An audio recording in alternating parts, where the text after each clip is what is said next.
미국의 새로운 번영을 상징하는 것 같습니다. Mr. President, let me begin by thanking you on behalf of the Korean people. I would like to thank you for giving your time for today's meeting. And I heard that you recently redecorated the Oval Office, and I would like to say that it looks very bright and beautiful, and it has the dignity of America, and it symbolizes the new future and prosperity of America. 미국을 다시 위대하게 만드는 것이 우리 대통령님의 꿈인데 미국이 다시 위대하게 변하고 있는 것 같고 그게 다우존스 지수에서도 그게 나타나는 것 같습니다. 제가 보니까 사상 최고치를 경신하고 있던데 오늘은 잠깐 조정되고 있지만 아주 훌륭하게 미국이 다시 위대해지고 있는 것 같습니다. I believe that making America great again is your goal, and I believe that that is what is currently taking place in America. And I think the most symbolic thing of that is the Dow Jones Index, which reached a record high recently, although it went down a bit, but it reached a record high. And so I think that America is becoming great again. 말씀하신 조선 분야뿐만이 아니라 제조업 분야에서 르네상스가 이루어지고 있고 그 과정에서 대한민국도 함께하게 되길 기대합니다.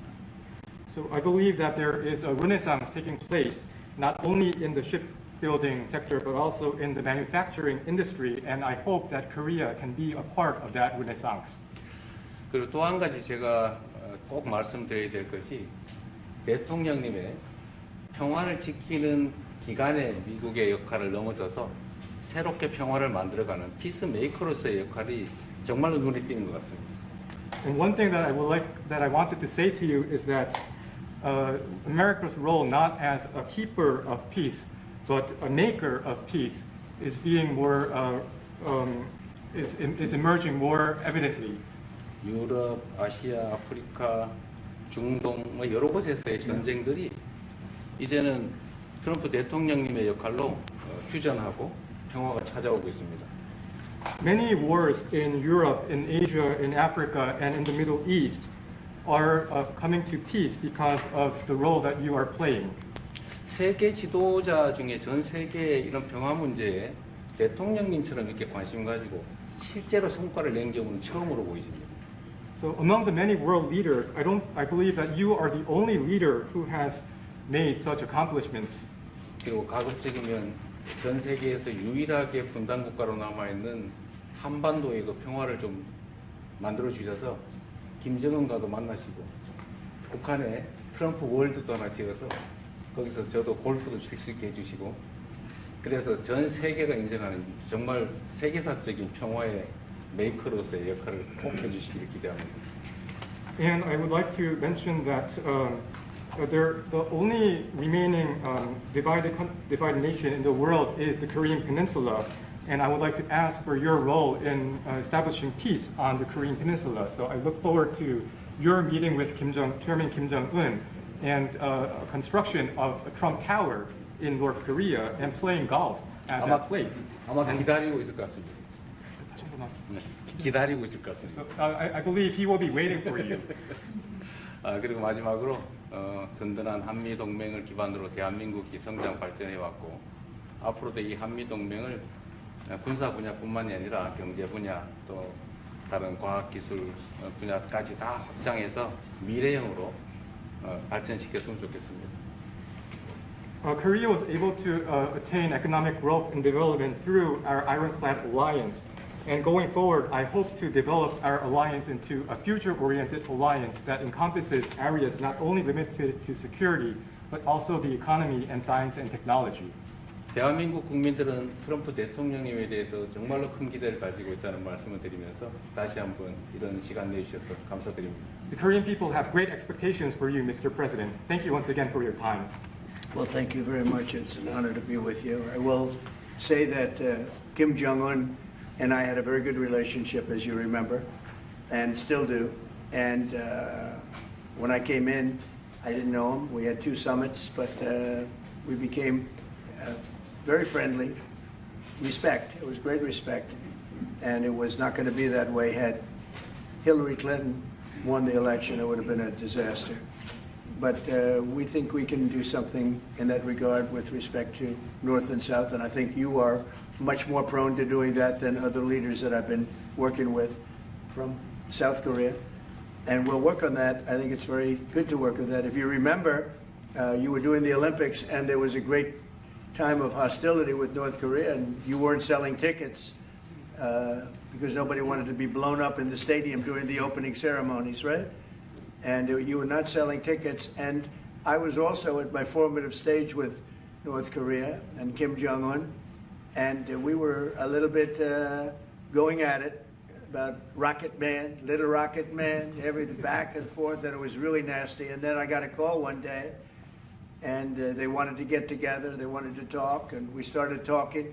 And then he said really brilliantly, he said, you know, the Olympics is going to be opening very soon, and we'd like to be a part of it. They actually put teams in it.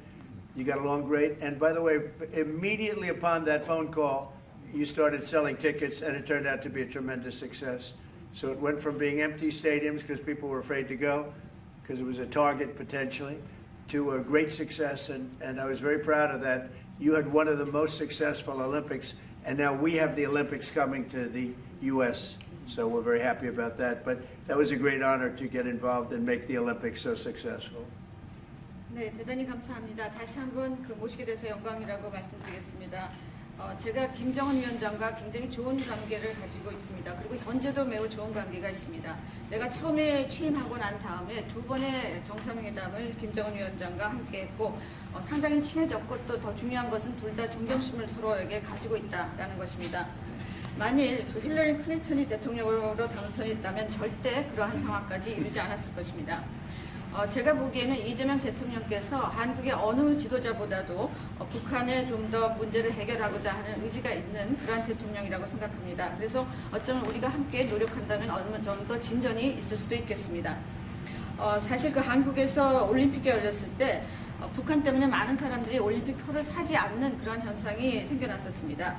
그런데 김정은 위원장이 그때 사실은 김정은 위원장과 초기에는 제가 별로 사이가 좋았던 것은 아닙니다. 서로 라켓맨이라고 부르면서 주고받는 그러한 그 해프닝도 있었습니다.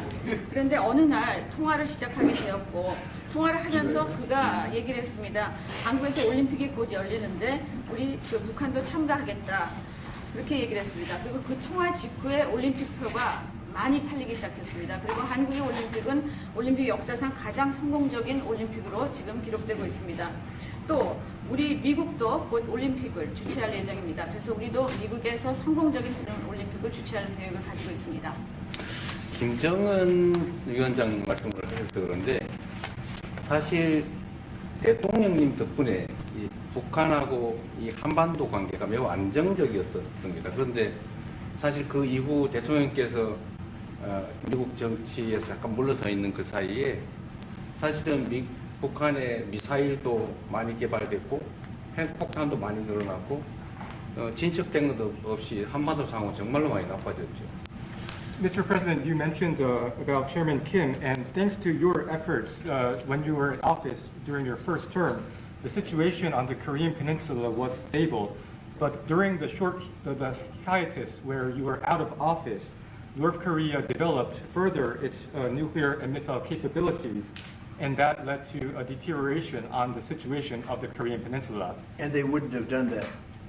They would not have done that if I were president. It 내가 was not going to 만약에 happen. 대통령이 당선되었다면 그런 일이 일어나지 않았을 것입니다. 전적으로 공감합니다. I completely agree with you. 그래서 지금 얼마 전에 김여정이 미국과 저를 비난하는 발언을 할 때도 대통령과 김정은 위원장의 특별한 관계에 대해서는 의심하지 않는다 이런 표현을 했습니다. 기다리고 있다는 뜻으로 보여졌습니다. So when Kim Yo-jong, the deputy director of the Workers' Party of Korea, issued a statement denouncing South Korea, she mentioned about the not bad relationship between you and Chairman Kim Jong-un, and I believe that this is a sign that North Korea is waiting. 한반도의 평화의 새 길을 꼭 열어주시기 바랍니다. So I hope that you will usher in a new era of peace on the Korean Peninsula.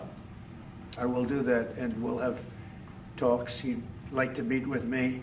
He didn't want to meet with Biden because he had no respect for Biden, but we look forward to meeting with him, and we'll make relations better. You'll help that.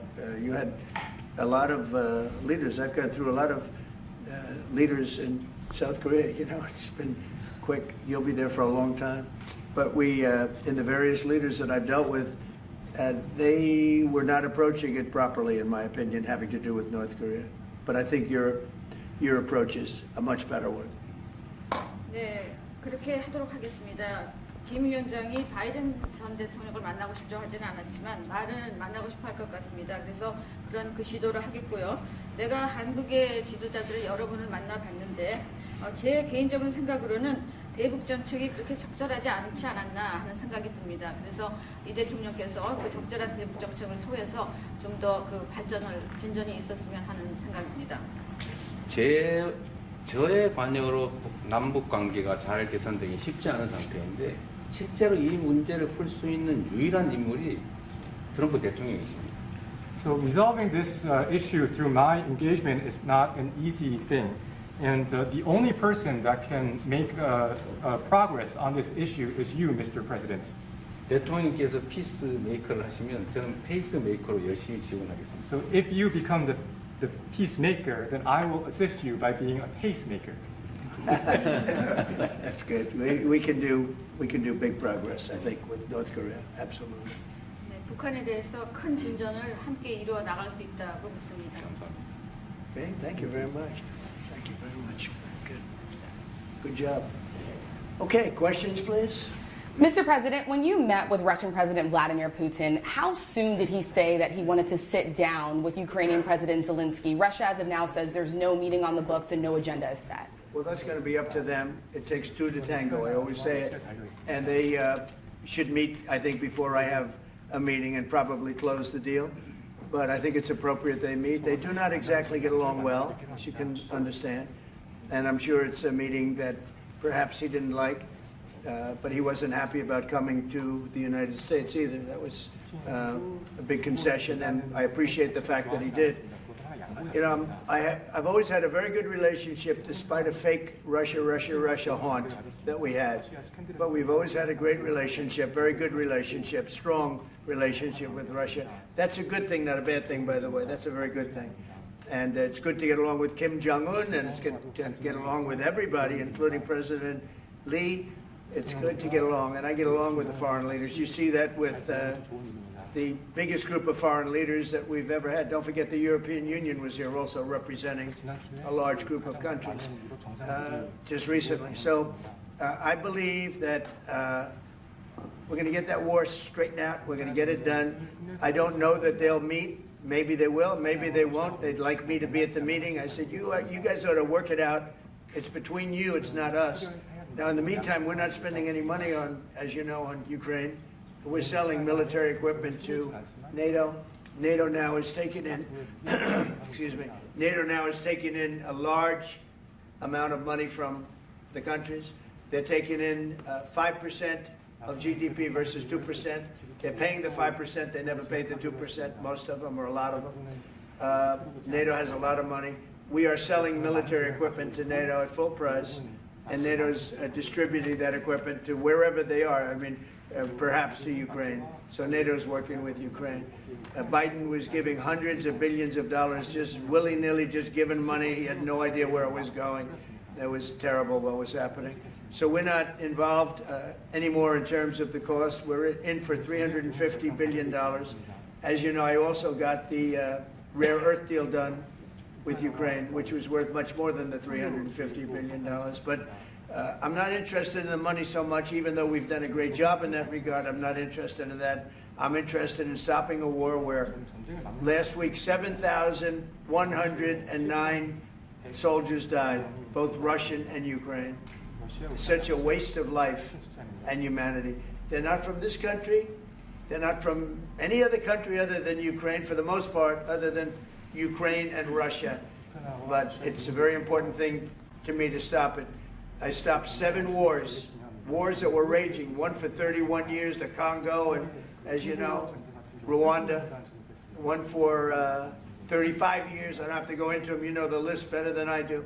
But we stopped a lot of wars, including, you think about it, India and Pakistan, which was probably 2 weeks away from being a nuclear war. They were shooting down airplanes all over the place. So I'm very proud of that. I thought this would be, in many ways, the easiest way. I have a very good relationship with Putin. I thought it would be the easiest one to stop, and it's really not. It's very complex. It's very personal from their standpoint. There's tremendous dislike personally between the two men, and we're going to have to straighten that out. But I would like to see them meet first. They'd like me to be there. I may be there. I may not. I'll see. But I wanted them to work out their differences first, because it is ultimately between them. And when that happens, I think we'll get an end.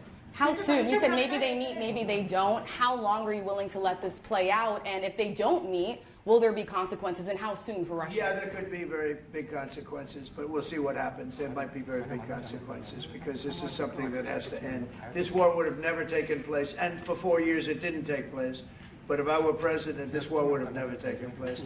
There has not been a war like this since the Second World War. This is the biggest thing that's happened in terms of warfare, wars.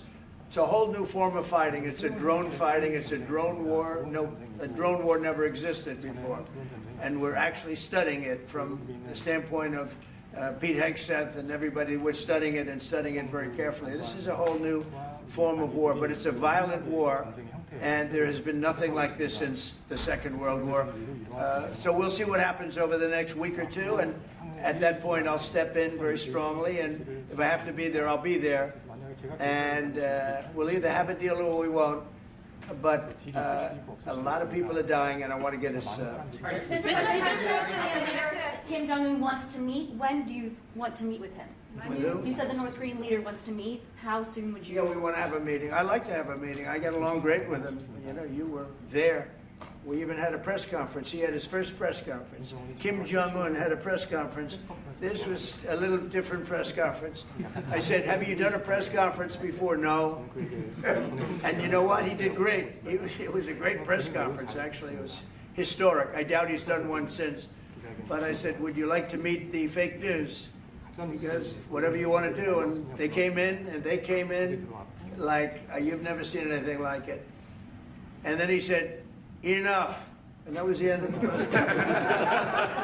That was the end. It ended very rapidly. But I think he had a good time. I look forward to meeting with Kim Jong-un in the appropriate future. Will you reduce the number of forces in South Korea so that the United States can have more flexibility in the region?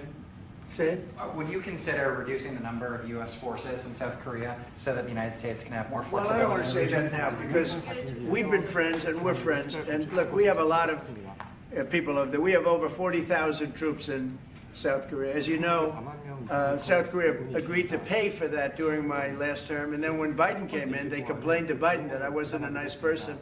And he agreed not to pay. He gave up billions of dollars. We were getting paid billions of dollars. But then Biden ended that for whatever reason. It's unbelievable that he did. But we have a very good relationship militarily. They would say, but we gave you land. I said, no, you didn't. You lease us land. There's a big difference between giving and leasing. And maybe one of the things I'd like to do is ask them to give us ownership of the land where we have the big fort. You know, we spent a lot of money building a fort, and there was a contribution made by South Korea, but I would like to see if we could get rid of the lease and get ownership of the land where we have a massive military base. And if I could thank you, Mr. President. How are you planning to make? I also want to ask this question to Mr. President. Who are you with? I'm Song Mi-jin. I'm from South Korea's Arirang TV. Good. Thank you so much. Good. So as mentioned earlier, United States is South Korea's most important and closest ally. So in this point of view, I would like to ask you and also President Lee, what do you think are the key ways to make the South Korea-U.S. alliance greater? Well, I think it's great now. I feel very warmly toward South Korea. I will tell you that I have a lot of people in business that I deal with that are from South Korea. They love Trump because they feel I've saved. I think you would have had a nuclear war if I were. I think you would have had a nuclear war, North Korea and South Korea. I think it would have been a disaster. You're only 60 miles away from Seoul. They don't even need nuclear. They have their cannons, you know, howitzers. They have them buried in the mountain. You know what I'm talking about. And I think you would have had, if I didn't win that election, if Hillary Clinton, crooked Hillary, won that election, I think you would have had a nuclear war. It would have taken place, and it would have been horrendous for everybody, including them. It would have been very bad for them because we would have had to enter the picture, and we are the most powerful nuclear country in the world by far. Russia's second, China's third. China's going to catch eventually, 5 or 6 years. They're working to catch. One of the things we're trying to do with Russia and with China is denuclearization. And it's very important. One of the things I discussed with President Putin the other day, it wasn't just that, it was also other things. And I think the denuclearization is it's a big aim, but Russia's willing to do it, and I think China's going to be willing to do it too. We can't let nuclear weapons proliferate. We have to stop nuclear weapons. The power is too great. Okay? Thank you. Mr. President, I'd like to ask you further question about South Korea and U.S. alliance. I'm Anna from the Korea Times, and I'd like to ask you about the trade deal that's on the table. You mentioned about the shipbuilding industry, and President Lee mentioned about the manufacturing industry. And what other areas or sectors that you intend to focus on this trade deal? Because Korea is bringing in many investments and create jobs as well. So I'd like to know the opinions of both, how to get a beneficial outcomes for both countries through this deal. Well, we're going to get along great because we really sort of need each other. We love what they do. We love their product. We love their ships. We love a lot of the things that they make. And they love what we have. We're dealing with them on Alaska having to do with the oil. You need oil and we have it. So we have a big advantage in that way. We have more oil and gas and coal and energy than any other country in the world by far. No, for whatever reason, God was very good to us. He gave us the greatest. We didn't use it. We started to use wind. Wind doesn't work. They started to use solar panels that took over the land all over the Midwest, where the farmers said, what happened to my land? They'd have a 10-mile by 10-mile solar field that they couldn't farm. The most valuable farming land in the world, probably the most vibrant in the world. And they put solar plants all over the place. It's ridiculous. Big, massive black fields of solar that all comes out of China, or plastic, all comes out of China. But we have the greatest amount of energy in the world, and we're dealing with South Korea, as you know, in Alaska, and we're going to be making a deal, a joint venture with South Korea. Japan is involved also, very strongly involved. So we have Japan and South Korea, and we're actually the closest. You know, it seems like quite far away, Alaska, but actually it's right up the little ocean, right up the little Pacific Ocean. It's actually pretty close, relatively speaking. But we have more oil and gas and coal than any other nation in the world by far, and we're going to use it. And that's the thing that South Korea, I think, most wants from us, I would think. Mr. President. Go back to the DMZ to meet with the North Korean leader? Say it. Would you go back to the DMZ to meet with the North Korean leader? I loved it. Remember when I walked across the line and everyone went crazy? Especially Secret Service, I would say they were. And I looked into those windows, you know, the windows, the glass, that you could only see if you looked direct, because there was all sorts of stuff. But I looked in and I saw more rifles pointing at me than you could. There were a lot of rifles in that building. The Secret Service was not happy. You know the buildings I'm talking about? The two blue buildings on each side. And I walked up the middle and I looked in the window and I saw more guns in that room than I've ever seen in my life. I looked at the other side and it was the same thing. And yet I felt safe. I felt safe because I have a great relationship with Kim Jong-un. I hope it stays that way. I think it will. I have a very good relationship. I understand him. I spent a lot of free time with him, talking about things that we probably aren't supposed to talk about. And, you know, I get along with him really well. I think he has a country of great potential, tremendous potential. Is it possible you meet him this year or maybe next year? Well, I'm meeting a lot of people. I mean, it's hard to say that, but I'd like to meet him this year. President Xi would like me to come to China. It's a very important relationship. As you know, we're taking a lot of money in from China because of the tariffs and the different things. And it's a very important relationship. We're going to get along good with China. I hear so many stories about we're not going to allow their students. We're going to allow their students to come in. We're going to allow. It's very important. 600,000 students. It's very important. But we're going to get along with China. But it's a different relationship that we have now with China. It's a much better relationship economically than it was before. With Biden, boy, what he allowed that, I mean, they just took him to the cleaners. You know the expression? They took him to the cleaners. I'm sure they have an equal expression in South Korea, but they took that guy out for a ride like nobody's ever been ridden before. Terrible. But we have a very strong relationship, Howard, I would say, economically with China now, getting much better. They have to give us magnets. If they don't give us magnets, then we have to charge them 200% tariff or something, you know. But we're not going to have a problem, I don't think, with that. I think that's perhaps behind us. You know, China intelligently went and they sort of took a monopoly of the world's magnets.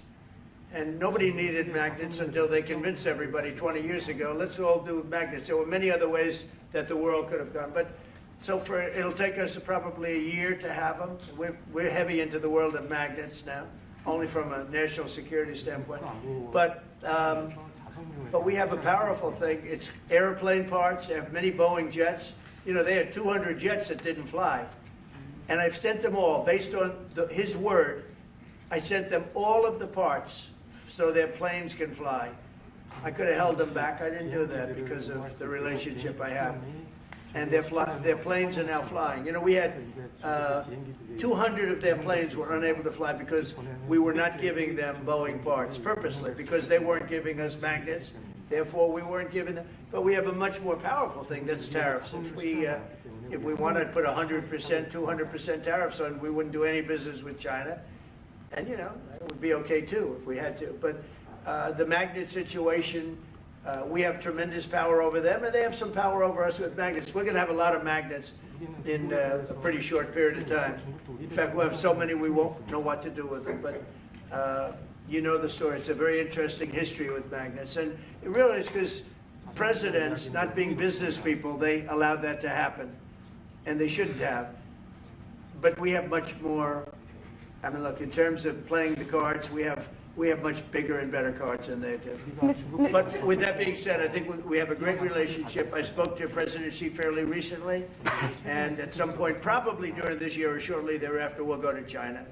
And I think we're going to see a magnificent sight. It's a great country. Mr. President, on the National Guard. You and President Lee actually are planning to go to China. You mentioned either this year or next year. Could you please share more details about your plans going to China and also President Lee? Well, maybe we'll go together. Do you want to go together? We could share a plane. We'll save energy. We'll save a little, you know, the ozone layer. Remember President Obama used to talk about the ozone layer, and then he'd fly to Hawaii to play around the Gulf in a 747. Mr. President, on the national. Accept the invitation, Mr. 방중 초청을 받아들이세요. 중국에서 만약 가게 되면 I was sort of meant jokingly, but if you want, you can. 대통령하고 같이 가면 좋겠습니다. I would like to go together with President. Do I accept? He doesn't accept. If you want to go, I'm going to get special permission. I'm sure you can go. But we're going to have a great relationship with China. I mean, it's happening. You see it. It's happening. They have some cards. We have incredible cards, but I don't want to play those cards. If I played those cards, that would destroy China. I'm not going to play those cards. Mr. President, on the National Guard, you've talked a lot about Democratic-run cities and states. Yeah. Would you also consider sending the National Guard into red states and red cities that are also seeing high crime? Sure, but there aren't that many of them. If you look at the top 25 cities for crime, just about every one of those cities is run by Democrats. And you know, one of the bad things they did, cashless bail, if you look back on time, when they allowed a murderer out that afternoon, you know, he'd kill somebody and then a couple of hours later he's walking the streets again, oftentimes killing again rapidly. Cashless bail is a disaster. You saw we had a news conference today on that. We're wiping it out in D.C., immediately wiping it out. It started in New York, I must tell you, and it's been a horrible thing for crime, especially violent crime. So we're going to end cashless bail, yes. When will you deploy to Chicago, and how long are you keeping troops here in When you heard Washington, my little D.C.? discussion, I really want to be appreciated. You know, when we go into a city and wipe out the crime, so D.C., it sounds so horrible. I'm embarrassed to say it in front of you because they don't have anything like this. Washington, D.C., sir, has not had a murder in 11 days. Now, he's saying that's a horrible thing to hear because they don't have murders for ever. But Washington, D.C., if you go back and check, it's been many years since we went a week without having a murder. Now we haven't had, and I would say that Washington, D.C. right now is much safer than Seoul. You know why? Because we have a friendly neighbor. We have more friendly neighbors. You have a different kind of problem. We all have different problems. But Washington, D.C. is a very safe city right now. People are going out to dinner. Restaurants are opening. Restaurants that were going to close are now going to stay open. Friends of mine are going out to dinner all the time. They didn't go out to dinner for 4 years. It went rampant during the Biden years. Just rampant. That's why Susie is very close to the mayor and has a lot of respect for her, but I view it maybe a little differently because the mayor would say that it's gotten better for 30 years, it's gotten better. No, it's gotten worse. And the worst day of all was when we just got to office for the second time, and it's in very bad shape. So the mayor shouldn't be saying that violent crime has been getting better. It's been getting much worse. And the day I took office, it was the worst. And we did some minor things, made it a little bit better, but then we said, look, we got to stop it because too many people are getting killed. And we have not had a murder in 11 days. It sounds crazy. I hate to say this in front of this gentleman who I respect, because they don't have murders for years. But we have not had a murder in 11 days. And that's going to go on for a long time. And there will be, I guess, it'll happen a little bit, but we have a very safe city. This is one of the safer cities right now in the country. And in a short period of time, it'll be like the border. Nobody came in through our border for the last 90 days, 3 months. We had 0 illegal aliens from the Congo, from South America, from all over the world, from prisons coming in, pouring into our country. Nobody, not one person, and this is done by a liberal group, a liberal think tank. They do the work. Not one person has come into our country. Think of that. It's been amazing. And I didn't have to go back to Congress and ask. Biden could have done this by himself. I did. I said, close the borders. We had the great Tom Homan. We had Christie, as you know, Christie Noem, who did a fantastic job. She's doing a fantastic job. Pete Hegseth has been incredible with the, as I call it, the Department of War. You know, we call it the Department of Defense, but between us, I think we're going to change the name. You want to know the truth? I think we're going to have some information on that maybe soon. But I think because, you know, Department of Defense, we won the World War I, World War II. It was called the Department of War. And to me, that's really what it is. Its defense is a part of that. But I have a feeling we're going to be changing. I'm talking to the people. Everybody likes that. We had an unbelievable history of victory when it was Department of War. Then we changed it to Department of Defense. So that's a little thing, has nothing to do with your country, but it's something that I think you're going to be hearing about or seeing about over the next couple of weeks. Probably that change is going to be made over the next week or so.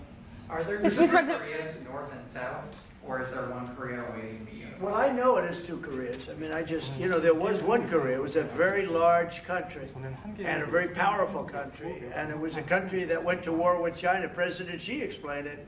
Went to war with China many times over the last 2,000 years. You had many, I think he told me 51 times. So I remember I went to President Xi. I said, you know, we're having a problem with North Korea. Straighten it out, would you please? He said, well, we have been to war with them. And I think he said 51 times. But at that time, it was the whole of Korea. It wasn't, you know, North and South. And after he explained it, I said, all right, not going to be that easy. I guess you're right. But, you know, you had one Korea, and it was a very big, powerful nation. Now you have 2 big, powerful nations, but you have essentially a wall in between.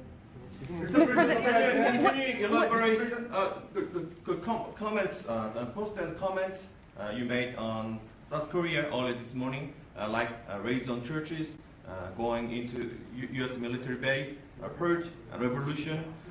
How do you think about it?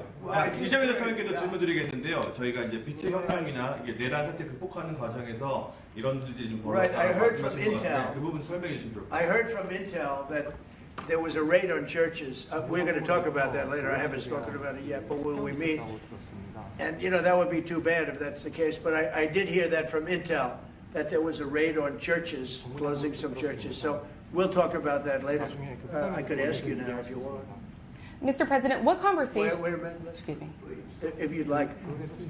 Because it didn't sound to me like South Korea. 내란 극복 과정들에 대해서 저희들이 민주주의 회복하는 부분에 대해서 질문드렸습니다. 뭐 간단하게 말씀을 드리면 지금 대한민국은 아시는 것처럼 친위 쿠데타로 인한 혼란이 이제 극복된 지 얼마 안 된 상태고 그 내란 상황에 대한 국회가 임명하는 국회가 주도하는 특검에 의해서 사실 조사가 진행 중입니다. 물론 저의 통제하에 있지는 않지만 하여튼 대한민국 검찰이 하는 일은 검증하는 일은 팩트 확인, 팩트 체크인데 미군을 직접 수사한 게 아니고 그 부대 안에 있는 한국군의 통제 시스템이 어떻게 작동했나를 확인한 것 같습니다. 나중에 좀 더 자세히 설명을 드리도록 하겠습니다. So it hasn't been long since Korea has overcame the political turmoil following the self coup by the former president. Currently, there is a fact-finding investigation by a special prosecutor that was appointed by the National Assembly. And this special prosecutor... Is his name Deranged Jack Smith by any chance? They took him from our country. They put Deranged Jack. He's a deranged, sick individual. But go ahead. Go ahead. I'm only kidding. Maybe I'm not. And that special prosecutor is not under my control. And so the special prosecutor is conducting a fact-finding investigation. And I would like to explain about what you said about U.S. bases. They did not conduct a search and seizure of American bases, but they looked into the chain of command and the control system of the Korean military. Right. And I would be happy to That's okay. explain about this more in detail I'm sure it's, during our lunch meeting. I am sure it's a misunderstanding, but you know, there is a rumor going around about churches, raiding churches, so we'll talk. I'm sure that's going to be worked out fine. Okay? Yeah, please go ahead. Mr. President, what conversations have you had with Israeli Prime Minister Benjamin Netanyahu about what is going on in Gaza? There was a UN-backed report that said there was a famine in Gaza. Based on what you know and what you've been briefed on, do you agree with that? So, I mean, I deal with Bibi Netanyahu quite a bit, and we had great success, obviously, in Iran. We knocked out their nuclear threat. That would have been a horror show having them have a nuclear weapon. They would have used it too. We did very well there. Right now, they're talking about Gaza City. There's always talking about something. At some point, it's going to get settled. And I'm saying you better get it settled soon. You have to get it settled soon. And that means, you know, nobody can forget October 7th. People forget October 7th. That was one of the most brutal. I've seen some terrible things, some brutal things. That was about as bad as it gets. And nobody can forget that. With that being said, it's got to get over with. It's got to get over with because between the hunger and all of the other problems, worse than hunger, death, pure death, people being killed. And, you know, I'm the one that brought back the hostages, and I did it with that gentleman right there, Steve Witkoff, and with Marco. All of us, the whole team, we worked together. Even the trade people worked on it with us. And we brought back a lot of the hostages. Now we're left with, would you say 20, Steve, or would you say it's less than 20? I hope it's 20. And he hopes it's 20 because some could be dead. That's what he means, I assume. Yes. So we have 20, but there's rumors that some could be dead. It's a terrible situation over there, terrible, terrible situation. But it's coming to a head, it's coming to an end. We are sending, you know, we sent $60 million of food over there just recently. And I don't even know if people know it. We distributed ourselves. We're giving a lot of food, spending a lot of money on food, getting it over there. We have a lot of food. We have a lot of oil, and we have the greatest farmers in the world. So we have a lot of food, but we're sending a lot of it over to Gaza, and we're feeding a lot of people. But with all of that being said, it's a lot of people to feed. And I think that we will have, I think within the next 2 to 3 weeks, you're going to have pretty good, conclusive a conclusive ending. It's a hard thing to say because they've been fighting for thousands of years. If you want to know, that's been a hotbed forever. But I think we're doing a very good job. But it does have to end. But people can't forget October 7th either. Do you plan to attend APEC summit to be held in Korea? A summit in South Korea? Yes, South yeah, Korea I'd love in to. November. I'd love to. Last time I spoke in front of your parliament, and I love doing that. Beautiful respect they had for our country, and a beautiful room. I remember how beautiful it was, and I enjoyed doing it. No, I could see going. I think I'm going for a trade meeting to South Korea pretty soon. You're hosting a trade meeting. So I can sneak away from that trade meeting and we'll go and do something for the president if he'd like me to do that, okay? But so we'll be going there fairly soon. You know about that? If you attend, then it's a good chance to meet up Kim Jong-un again, or maybe Xi Jinping. Then how do you think of it? You mean set them up together? Yes. That'd be interesting. We'll arrange a meeting between you and Kim Jong-un. Would you like that? I don't know. That's a very tough question right now. I don't know where that question is leading. Anyway, look, I get along great with Kim Jong-un, and if whatever I can do having to do with South Korea and getting people together, you should get together, right? Mr. President, have you been briefed on? Yes, ma'am. Look at that beautiful smile. Yeah. Until she asked a question. And then she'll turn out to be the worst one in the room. I want to ask about MASCA project. MASCA project. Shipbuilding. Yeah. Yeah. Oh yeah, sure. Yeah. We're going to do that. Yeah. I think we're going to do that very strongly. We're going to have a big, within a period of, it takes a while. That's a hard one to start. Some companies you can start easily.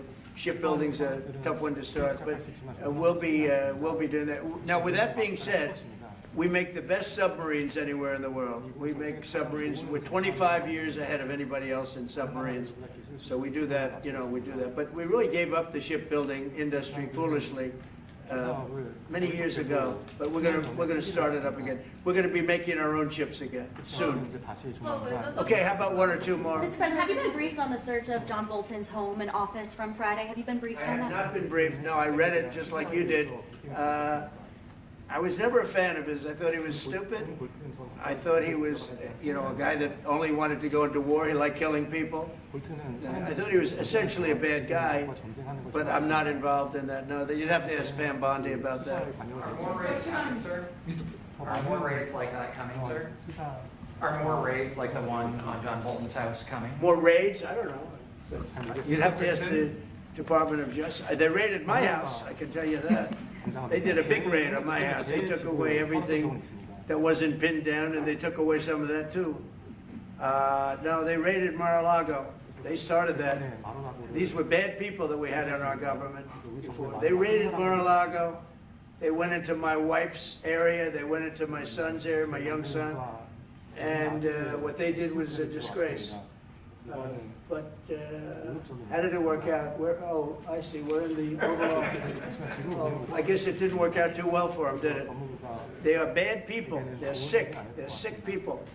And they came in with their guns into Mar-a-Lago, like 98 people. I wasn't there. Fortunately, I wasn't there.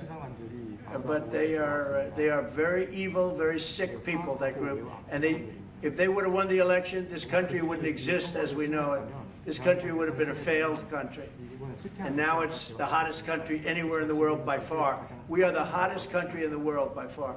Okay. Mr. President? Yes, sir. Go ahead. Yeah. President Lee met with the Japanese Prime Minister before this summit. That's good. So is there something to discuss regarding the cooperation among South Korea, US, and Japan? I think so. Look, Japan is a great ally of us, and I had a little bit of a hard time getting you two together because you're still thinking about comfort women, right? Comfort women. That's all they wanted to talk about was comfort women. And I thought that was settled a few times over the decades. But there is an overlapping problem with that. Perhaps I'm wrong in saying it. Perhaps this isn't right, but the whole issue of the women, comfort women, very specifically, we talked And it was a very big problem for Korea, not for Japan. Japan wanted to go. They want to get on, but Korea was very stuck on that. You understand? So I don't know. Perhaps you'd like to answer. It's a good question. It was hard getting Japan and Korea together because of what took place a long time ago. But Japan wants to do it, I can say. Korea is a little bit more tenuous, please. 지금 질문은 그 3자 협력에 대해서. 우리 한미일 협력은 매우 중요한 과제고 또 한미 관계의 발전을 위해서도 한일 관계가 어느 정도 수습이 돼야 됩니다. So trilateral cooperation among Korea, the U.S., and Japan is very important, and better Korea-Japan relations is also important for the Korea-U.S. relationship as well. 대통령께서 한미일 협력을 매우 중시하고 계시기 때문에 제가 대통령을 뵙기 전에 미리 일본과 만나서 대통령께서 걱정하시는 문제를 다 미리 정리했다 이렇게 생각해 주시면 좋겠습니다. Because I know that President Trump, that you put emphasis on trilateral cooperation, Right. I made a visit to Japan before coming to the U.S. to settle the difficult issues that we have. Well, Japan wants to get along very well with you. 일본, 한국과 And I find them to be great people, great country, obviously. And they want very much to get along with South Korea. And you have something in common, you know, you want to solve the North Korea problem. But Japan very much wants to get along with you, and I'm sure they will. I find the people that I deal with to be wonderful people, as I do with you. 한국과 마찬가지입니다. 일본에 가서 이시바 총리를 만났을 때 그 전에 우리가 가지고 있던 여러 장애 요소들이 많이 제거됐다는 생각이 듭니다. So when I visited Japan and met with Prime Minister Ishiba, I realized that many of the obstacles that existed between our two countries have now been removed. Sure. During my term, we removed them during my term. There was an overlay a little bit, but we removed many of those obstacles during my term. And you know, if you look at Prime Minister Abe, who was a great man, he was a great friend of mine, and he was assassinated. But he felt very warmly toward your country, I can tell you that. And the current Prime Minister, who I've gotten to know very well, feels the same way. So I think you're going to have a great relationship with Japan. Steve, go ahead. Just to close the loop on Gaza, is there a diplomatic push underway to try to get all this to end? Oh, there's a diplomatic push? No, is there? There has been, yeah, sure. Right now. Steve, I would say very serious diplomatic push. Marco or Steve? Marco, do you want to answer that first? Yeah, it's never stopped. We've always looked to find a solution there. Ultimately, as the president said, we want it to end. It has to end with no Hamas. Steve, where are we? I would say that we wouldn't be anywhere but for the president's truth last week, which was a statement to Hamas that they better get their act together and get to the peace table. But for that, it would have been all stalled. So, as usual, he is the man who moves it. Thank you. Thank you. Thank you very much, everybody. Mr. President. Thank you, guys. Let's go. Thank you. Straight up, guys. Thank you, guys. Let's go. Thank you, press. Thanks, guys. Sales, let's go. TV, let's go. Come on. Let's go. Head out.